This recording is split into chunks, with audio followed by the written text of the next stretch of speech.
Aga tervist, ilusat kevadpäeva ning suur tänu, et olete tulnud meie HRM-i veebiseminari kuulama. Tänaseks teemaks on töösuhete ja lepingute haldus ning räägime siis täpsemalt sellest, kuidas meie lahenduses lepinguid ja töösuhte infot hallata. Mina olen Birgit Käigiuru, HRM konsultant ning minuga on kaasas. Mina olen Ülle Kiivet ja ka HRM konsultant ja ilusat kevadet minu poolt ka. Ning enne kui päris põhiteema juurde läheme, räägin ka paari sõnaga meie ettevõttest. PCS Itera on olnud majandustarkvara turul juba üle 25 aasta ning meil on umbes 100 töötajat. Meil on omajagu kogemust ja kompetentsi. Ning meie eesmärgiks on siis nõustada ja juurutada konkurentsi eeliseid pakkuvaid lahendusi meie klientidele ning meie teenusvaldkonda kuuluvad siis ERP põhilahendusena Microsoft Dynamics Business Central, mida siis saab, mis on siis põhilahendus, aga sinna juurde saab haakida veel paljusid teisi lahendusi. Üheks selleks ongi siis HRM lahendus, millest täna pikemalt räägime ja HRM lahendusena täpsemalt siis HRM for Baltics, mis siis katab nii palgapersonali kui iseteeninduse ning ka tööaja arvestuse vajadused. Lisaks siis sinna juurde CRM lahendused, Dynamics Sales, Customer Service, Field Service ning selle kõik võtab kokku BI ehk ärianalüüsi lahendused. Ning ehk siis meie tooteportfell on päris suur ja pakume siis oma klientidele nii tarkvara juurutamist kui ka tarkvara arendamist. HRM for Baltics toimetab siis ka samuti Business Centrali platvormil ning on väga laia haardega palgapersonali lahendus. Seda saab kasutada siis koos Business Centraliga ehk siis koos majandustarkvaraga, aga saab kasutada ka siis täiesti eraldiseisvalt juhul, kui teil näiteks on majandustarkvara mõnes teises tarkvaras. Nii edasi. Meil on omajagu kliente, et meil on kodulehel ka tegelikult võimalik lugeda kliendilugusid, et kui te lähete meie kodulehele, siis seal on ka nende valdkondade kaupa võimalik vaadata erinevaid kogemusi, mis on tarkvara juurutamisel ettevõtetel olnud.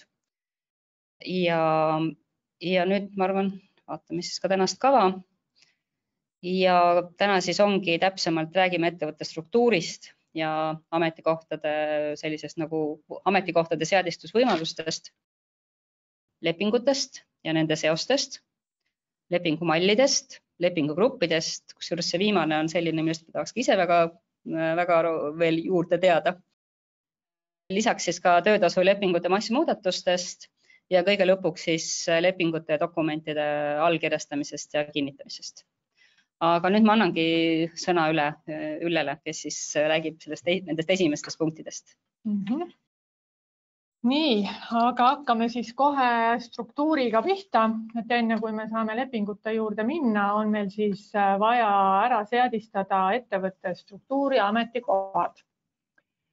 Struktuuri saab meil seadistada selliselt, et siin saab olla nüüd kuni 4 erinevat juhtimistaset. Igale tasemele saab määrata ettevõttele sobiva nimetuse, et minul on siis kasutusel 2 taset.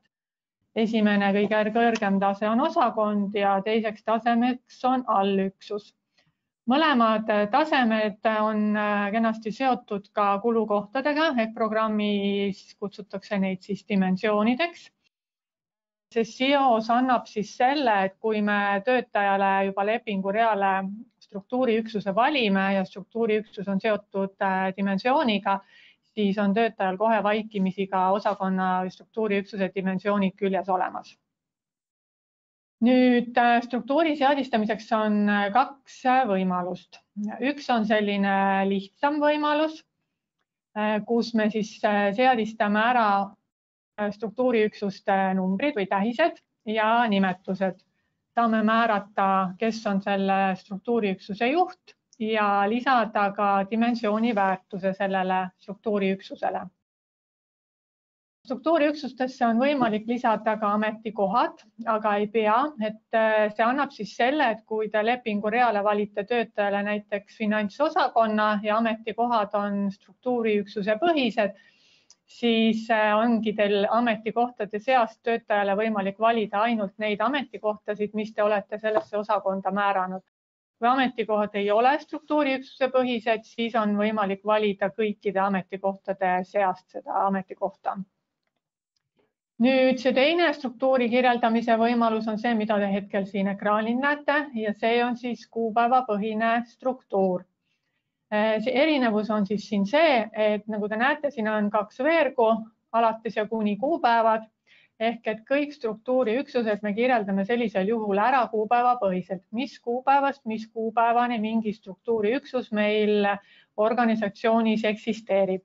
Et kui ma nüüd näiteks siit võtan 22. aasta viimase kuupäeva, siis ma näen, et mul olid siin COVID-i perioodiks ettevõttesse loodud ka üld- ja perearstide osakond, mis siis lõpetas tegevuse 31.12.23. Ehk see kuupäevapõhisus annabki siis teile selle, et te saate hiljem jälgida kuupäevade lõikes, millal millised osakonnad teil olid, kui palju oli sellel hetkel töötajaid selles osakonnas, millised ametikohad. Ja ka vakantse on võimalik vaadata. Nagu näha, siis siin ongi veerud, et kui palju mul on töötajaid praegusel kuupäeval, palju nendest on passiivsed, palju on töötajate vakants ja vakantsi siis koormus ka. Nüüd see on meil siis esimene tase, kõige kõrgem tase, kui nüüd on vaja sellele finantsosakonnale määrata ka allüksused, siis siin on üleval nupp tase 2 ja siin on näha, et siis finantsosakonnas on ka 2 allüksust, nendeks on raamatupidamine ja eelarvestamine. Ja mõlemasse allüksusesse on siis määratud ka ametikohad ja ametikohtade planeering on siis samamoodi kuupäevapõhiselt, et mul on siis praegu näha, et hetkel alates 1. jaanuarist 2024 on mul planeeritud sellesse allüksusesse raamatupidajaid 3, aktiivseid töötajaid on mul 2 ja vakants on siis ka 1 ehk et ma saaksin ühe raamatupidaja siia allüksusesse juurde võtta. Nüüd, kui me räägime veel sellest kuupäevapõhisest struktuurist ja milleks see siis nii-öelda parem on ja annab rohkem võimalusi, on siis see, et me saame vaadata ka struktuuriplaani. Et ma liigutan siis niimoodi, et panen need read teil siin kõik kokku. Te näete siis siin vaates, struktuuriplaani ülevaates kõiki osakondasid ja saab siit lahti neid klõpsata siis ja vaadata, millised ametikohad on selles struktuuriüksused, millised allüksused siin on ja millised ametikohad on nendes allüksustes. Et siit on võimalik kogu see vaade ka lahti teha ning siin on teil siis samuti näha planeering, kuupäevapõhiselt töötajad ehk kogu struktuur on siis ühes vaates ka korraga olemas. Seda vaadet on võimalik vaadata siis nii struktuuripõhiselt kui ka ametikohtade põhiselt ja ametikohtade põhiselt tähendab see siis seda, et ma näen, millised ametikohad on mul millistes osakondades või allüksustes, et näiteks siin vanemraamatupidaja, mul on selline ametikoht, et neid ametikohtasid ma olen planeerinud nii finantsosakonda ühe kui ka eelarvestamise osakonda ühe. Ehk et me keerasime selle vaate nagu teistpidi. Ja kuupäevapõhise struktuuri üks täiendav lisa on siis ka vakantside aruanne, kui te olete teinud korrektse plaani, mis kuupäevast, mis kuupäevani, kui palju ametikohtasid, millise koormusega need ametikohad on, siis tegelike lepingute ridade pealt me vaatame andmeid ja näeme, kui palju on meil võimalik siis veel töötajaid juurde võtta, millisesse osakonda, millisesse allüksusesse, et siin ongi näha, et finantsosakonnal on allüksus raamatupidamine ja siin oli mul siis planeeritud 3 töötajat, hetkel on koormus töötajatel 2, nii et mul on 1 vaba koht täiesti olemas. Nii et siis vakantside aruanne tuleb ka kuupäevapõhise struktuuriga.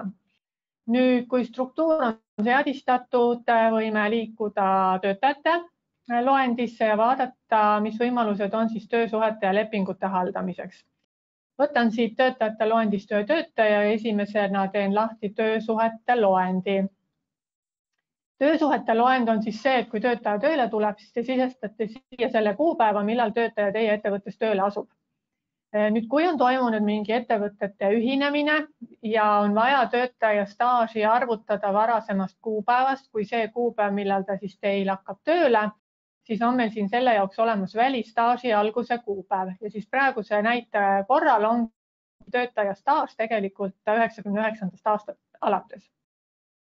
Nüüd siia samasse loendisse me sisestame ka töösuhte lõpukuupäeva. Ütleme, et see on tänane kuupäev ja selle kuupäevaga tegelikult lõpetatakse ära ka töötaja kõik kehtivad töötasuread, lepinguread ja antakse ka teada sellest, kui töötajal on viimasest kuupäevast edasi planeeritud tööatabelisse töötunde. Miks ma teile seda töösuhte lõpetamist siin hetkel näitan, on see, et meil on siin olemas ka lahkumiste tähised ja ka ette teatatud päevade automaatne arvutus, et võtame siit näiteks ühe lahkumise aluse, milleks on koondamine. Ja koondamine sellepärast, et see on nagu hea näide, kus me näeme, kuidas siis programm arvutab neid päevasid, mis on tööandjal vaja välja maksta töötajale rahas. Nimelt minu töötaja on siis väga pika staažiga ja programm siis ütleb, et koondamisest oleks pidanud töötajat ette teavitama 20. detsembril 2024. Siis oleks olnud täidetud see 90-päevane nõue. Aga kui me nüüd ei saanud sellel kuupäeval töötajat ette teavitada, teavitasime näiteks 28. veebruaril, siis ma muudan siin selle kuupäeva ära, ehk ette teatamise kuupäev on 28.02 sellel aastal ja programm nüüd teeb seda, et ta arvutab välja, mitu päeva ma tegelikult siis ette teavitasin, see on 20 päeva ja vähem ette teatatud tööpäevad on 48, need tuleb siis tööandjal välja maksta töötajale rahas. Ja lisaks ka 1 kuu hüvitis. Meil on olemas siin ka väljad selle jaoks, kui tööandja otsustab näiteks kokkuleppeliselt hüvitada töötajale mingisuguse summa või siis on kokku lepitud, et töötaja saab näiteks 1, 2 või ka 3 kuu töötasu, et siis on võimalik siia sisestada ka kuude arv. Ja need numbrid siis siit, nii vähem ette teatatud tööpäevad, hüvitatavate kuude arv kui ka kokkuleppelised summad ja kuude arvud, et need tegelikult võetakse automaatselt ka palgaarvutusse. Raamatupidaja ei pea midagi topelt sisestama, vaid lihtsalt arvutab lahkumistasu ja selle alusel siis arvutatakse töötajale lahkumise kompensatsioonid ja puhkuse kompensatsioon ka. Nii, mina võtsin nüüd töötajal praegu selle lahkumise kuupäeva ära, sest ma liigun edasi tema lepingute juurde ja näitan siis teile ka lepingute loendit.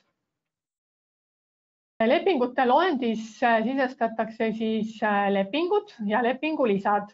Olemas on kõik erinevad lepinguliigid siin, nii määratud kui määramata, osaajaga ja täisajaga ja ka muud lepinguliigid ja vastavalt siis ettevõtte vajadustele saab neid lepinguliike siia ka juurde lisada. Lepingunumbrid ja lepingulisade numbrid, need on võimalik tekitada automaatsest numbriseerijast, et ei peaks neid käsitsi panema ja ei peaks siis eraldi kuskil Excelis arvestust pidada, milline number on viimasena võetud, aga loomulikult see käsitsi sisestamise võimalus on ka meil olemas. Lepingu ridadel ja lisaridadel on ka kuupäevad, alates kuni kuupäevad ja siis nüüd selle põhireaga, põhilepingu reaga, sellega tekib automaatselt ka siis katseaja lõpukuupäev.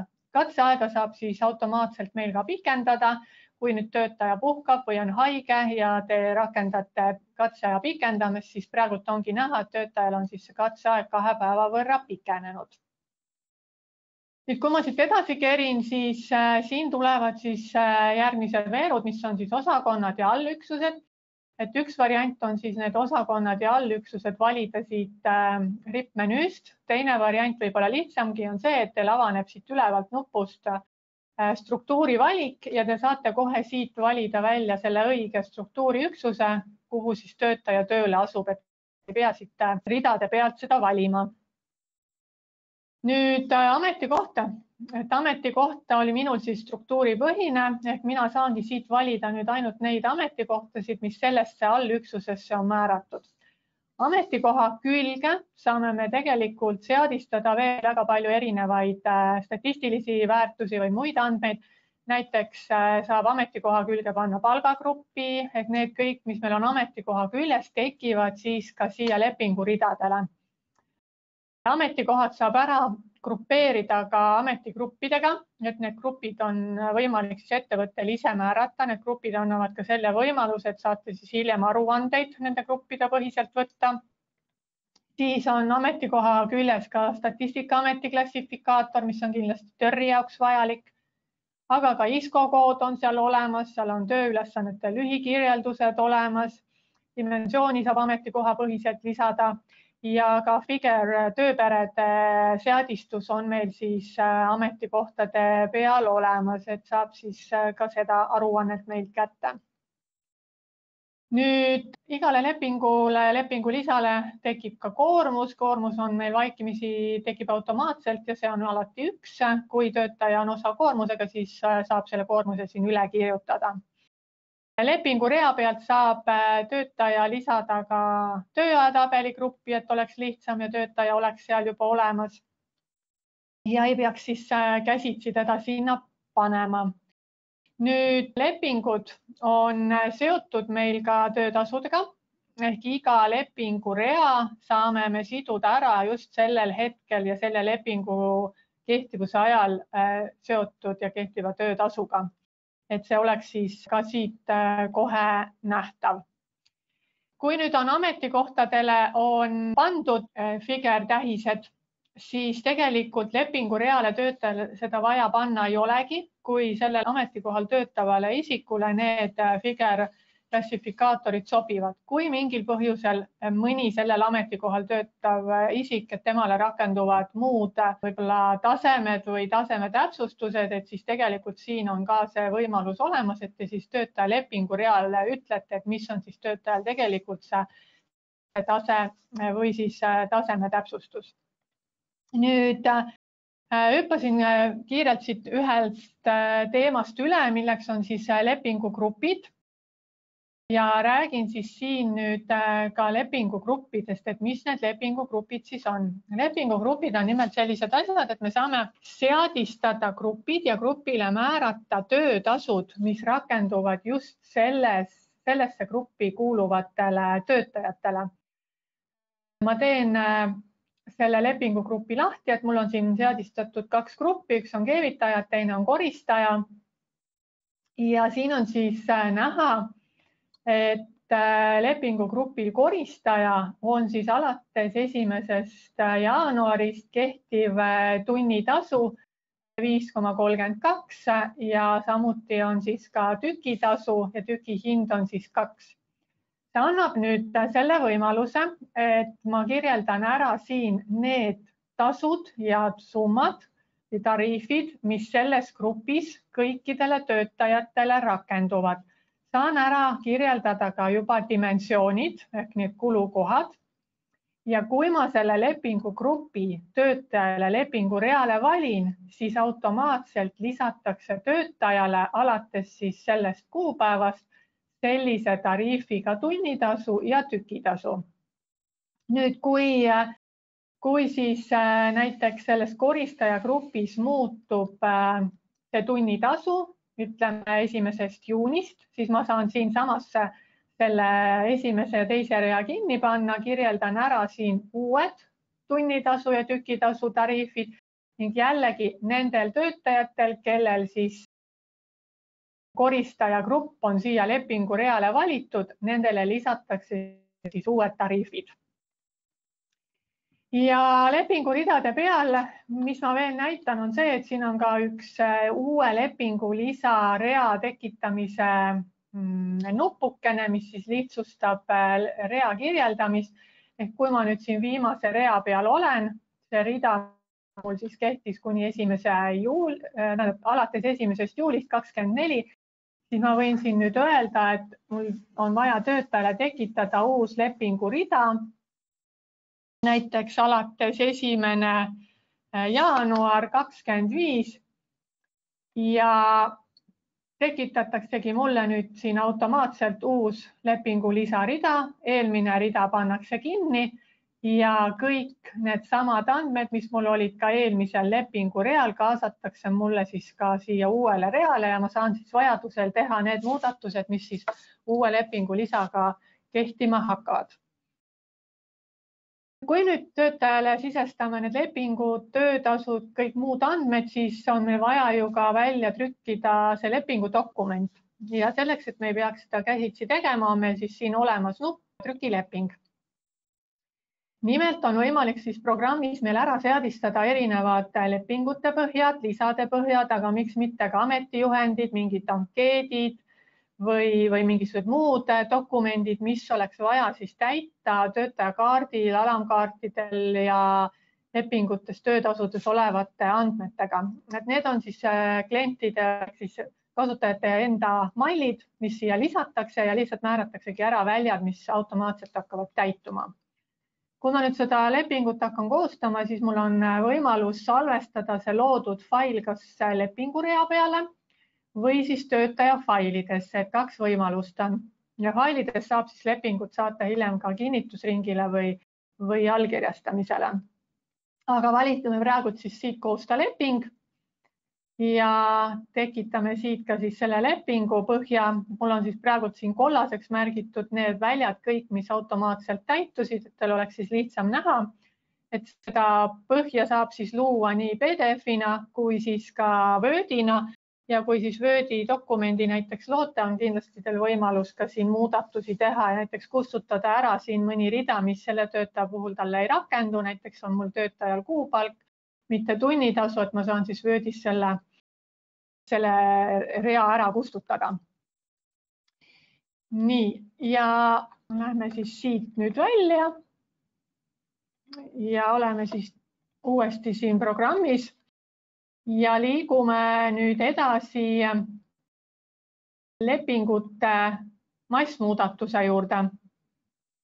Massmuudatus annab siis selle võimaluse, et kui ma praegu kirjeldasin töötaja lepingut siis ühe töötaja kaupa ja töötasu muudatus ka tuleb ühe töötaja kaupa, siis kindlasti on ettevõttes olukordi, kus on vaja kas siis kõikidel töötajatel või suuremal osal või mingil grupil töötajatest muuta töötasusid.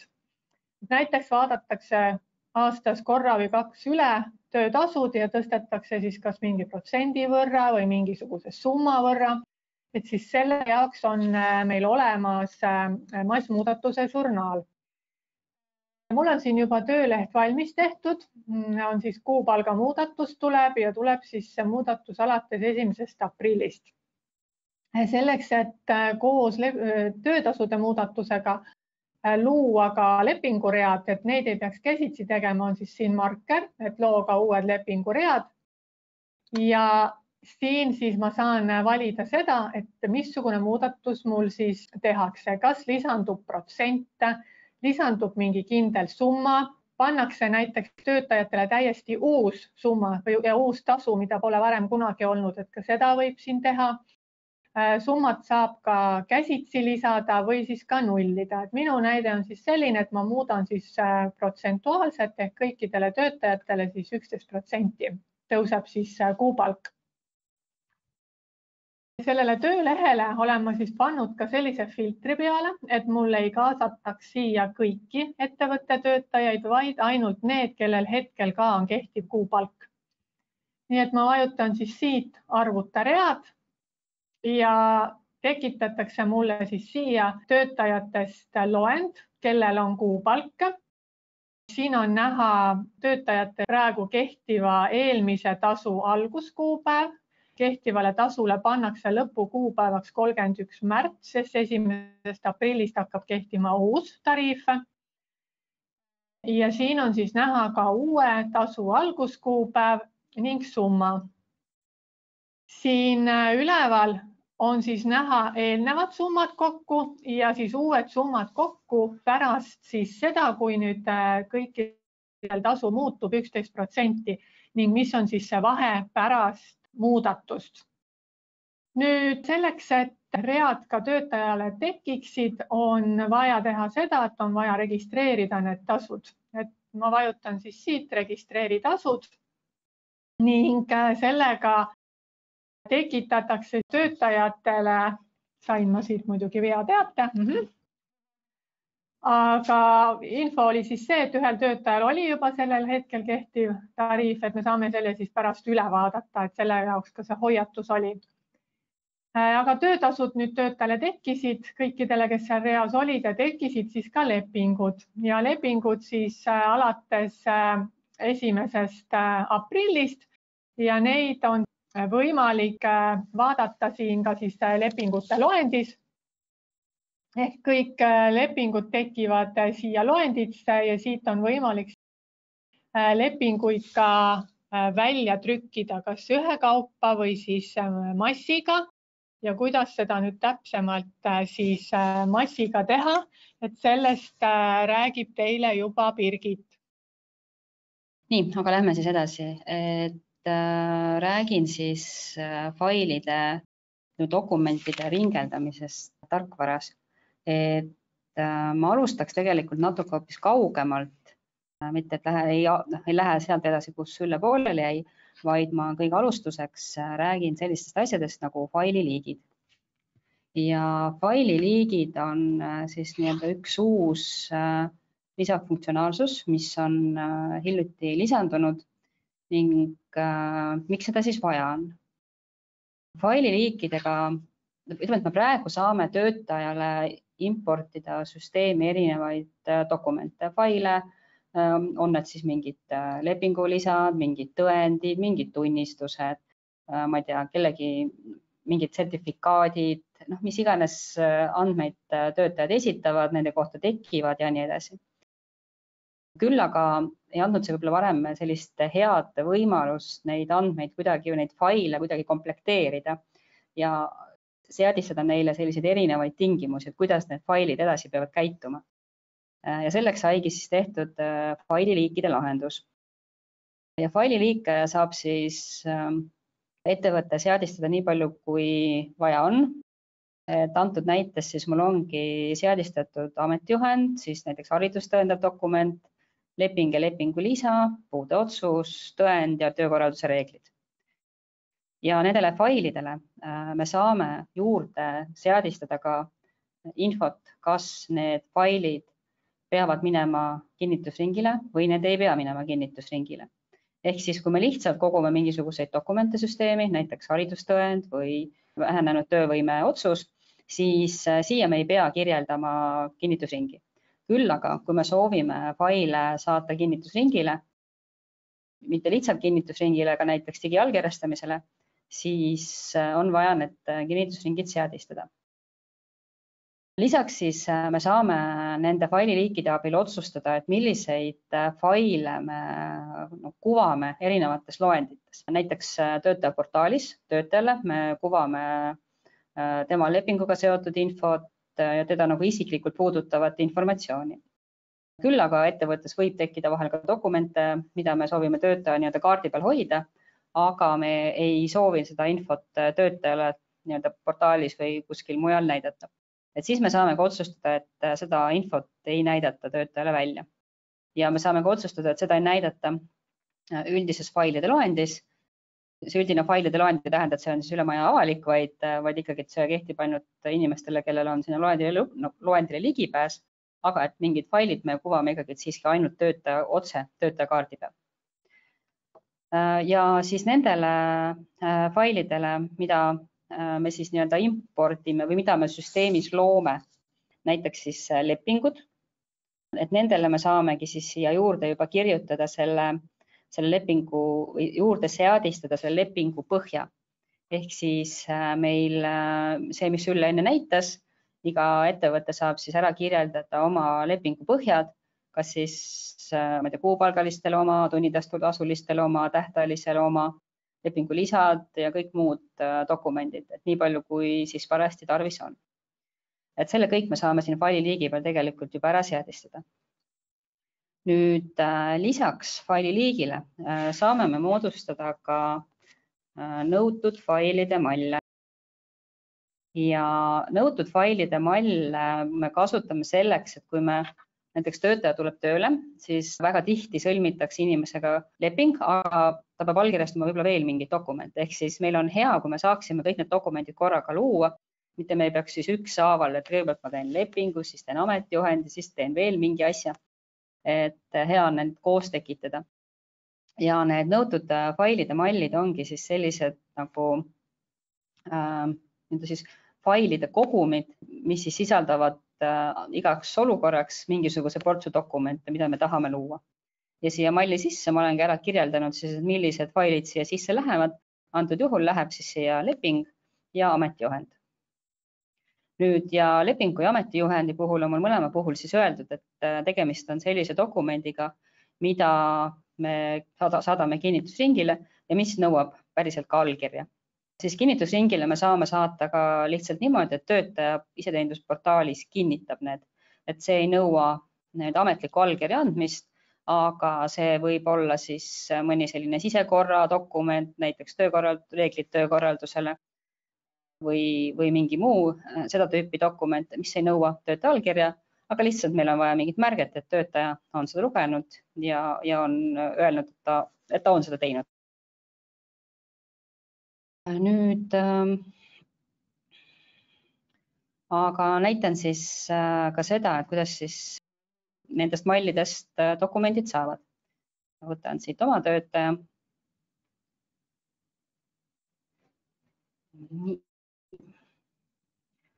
Ja minu töötaja on Piret. Ja mina teen tema lepingu muudatuse siit tema lepingukaardi pealt praegu. Aga saab teha ka sealt sellest lepingute loendist, mida Ülle enne näitas. Ja siit siis võtan loo nõutud mallid ja siit saan ma siis valida selle malli, mida ma siis enne ka teile näitasin. Et võtangi nüüd need lepingud, on okei. Ja ta ütlebki mulle, et ühele töötajale luuakse 2 faili. Ja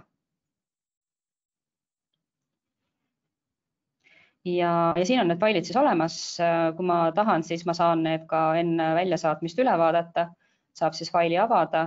Kui nüüd sellel kasutajal on piisavalt õigus, siis ta saab neid faile ka siis asendada.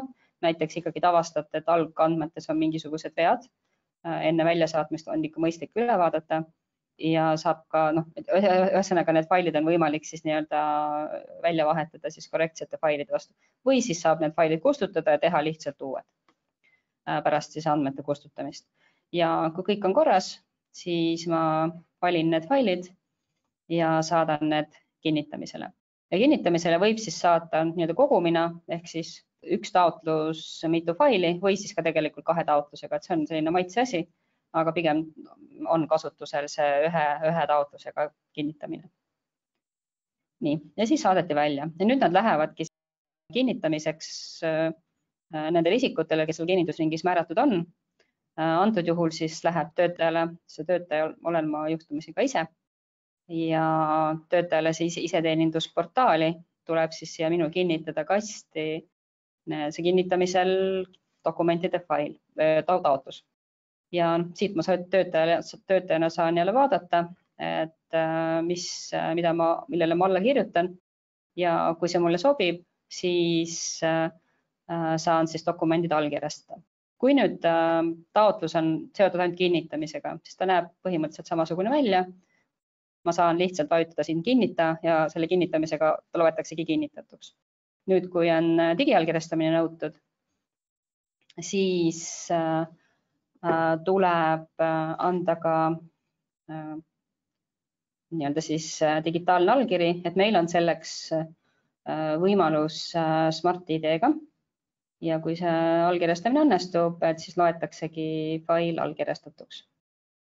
Kuna meil on nüüd siin 2 dokumenti, siis tegelikult me allkirjastame 2 korda, sest me hiljem peame need failid ka saama eraldi neid hallata.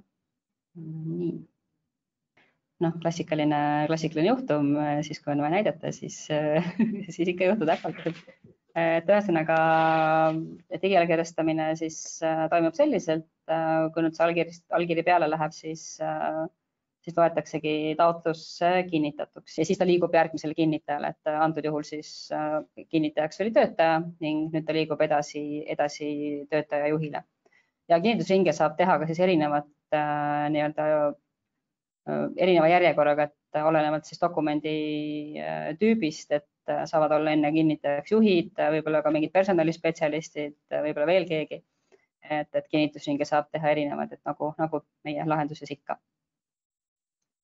Nii, aga siis selles osas minu poolt kõik. Ma loodan, et te saite siit olulist infot teada ja kui teil tekkis küsimusi, siis võite meie poole pöörduda, kindlasti vaadake meie kodulehte, seal on olemas ka kõik meie varasemad salvestused ning et sealt kindlasti saab sellist väga palju olulist informatsiooni. Ja minu poolt ka aitäh ja ma loodan, et tõesti, et saite uut informatsiooni siit ja võtate meiega ka siis ühendust, kui küsimusi on. Nii, aga aitäh ja ilusat päeva jätku! Head aega!